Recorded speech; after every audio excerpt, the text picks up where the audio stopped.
자, 개념 잡는 수학툰 12공안 방정식에서 허수 탄생까지 얘기가 되는데, 이 허수식의 이야기, 우리가 허수에 대해서는 우리가 앞에서 바로 보았죠.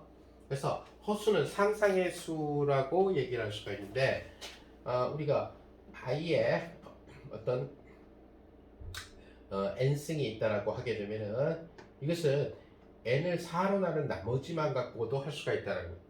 그러니까 결국 뭐냐면 i의 n을 4로 나눈 나머지만 따집니다. 그럼 나머지는 4로 나눴을 때 나머지는 0, 1, 2, 3이 되겠죠.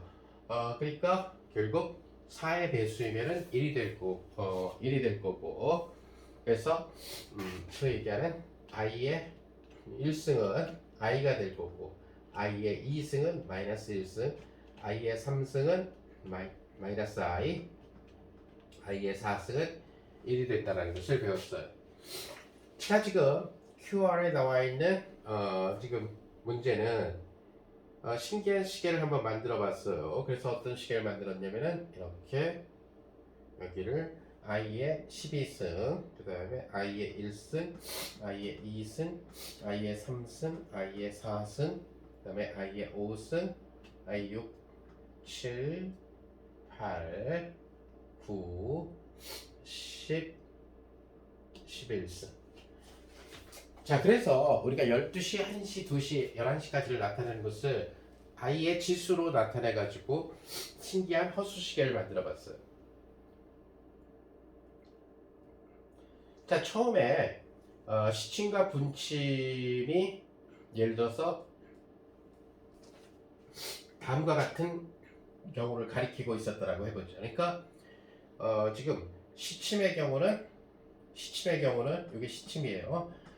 i의 4승을 가리키고 있었고, 분침의 경우 분침이죠. 분침의 경우는 i의 12승을 가리키고 있었다는 거죠. 자, 그런데 결국 만약에 분침이 91바퀴를 회전했을 때 이게 시침이 가리키는 수는 뭐가 될 것이냐, 이것을 갖다가 묻는 문제예요. 그래서 분침이 여기를 가리켰는데 분침이 한 바퀴를 돌면은 시침은 1로 가요. 그죠? 1시로 가게 되겠죠. 또 다시 분침이 또 한 바퀴를 돌면 1로 가요. 두 바퀴를 돌면. 분침이 세 바퀴를 돌면은 여기 I 3승 3시를 가리키는 이런 쪽으로 시침이 간다는 것을 알 수가 있어요. 자, 그런데 91바퀴를 돈다라고 얘기를 했어요. 그럼 91바퀴라고 하는 것은 결국 91이라는 친구를 12로 나눠보죠. 그러면 12로 나누면 뭐가 되나요? 7, 84가 되나요? 하고 7이 남아요.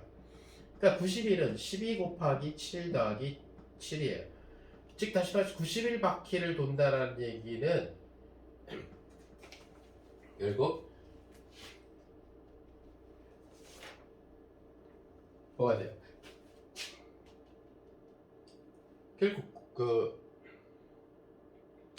분침이 예를 들어서 지금 91바퀴라기보다는 91칸이라고 해보죠. 요 한 칸 이동하는 것을 칸. 그래서 91칸을 이동한다라는 얘기예요. 분침이. 그러니까 분침이 91칸을 이동한다라는 얘기는 결국 12칸을 이동하면 한 바퀴가 되니까 결국 한 바퀴, 7바퀴를 돈 다음에 7칸을 갖다가 이동했다라는 것을 알 수가 있죠. 자, 그런데 분침이 한 바퀴를 돌 때마다, 즉 12칸을 이동할 때마다 결국 시침은 여기 시침은 한 칸, 두 칸, 한 칸씩 이동을 하게 되니까 7바퀴를 분침이 돌게 되면 한 칸, 두 칸에서 7칸을 이동하게 되겠죠. 그러다 보니까 시침이 가리키게 되는 이 시계에서의 시각은 i의 7승을 가리키게 된다는 것을 알 수 있어요. 이건 i 7승은 i 4승 곱하기 i 3승이 되니까 이것은 i 4승은 1이죠. 그리고 i의 3승은 마이너스 i니까 마이너스 i가 된다는 것을 알 수가 있어요. 그래서 간단하게 한 수는 결국 마이너스 i가 된다는 것을 여러분들이 알 수가 있죠. 네, 그러면은 12권 강의 이것으로 마치고 다음 시간에 13권에서 만나 뵙도록 하죠. 안녕히 계세요.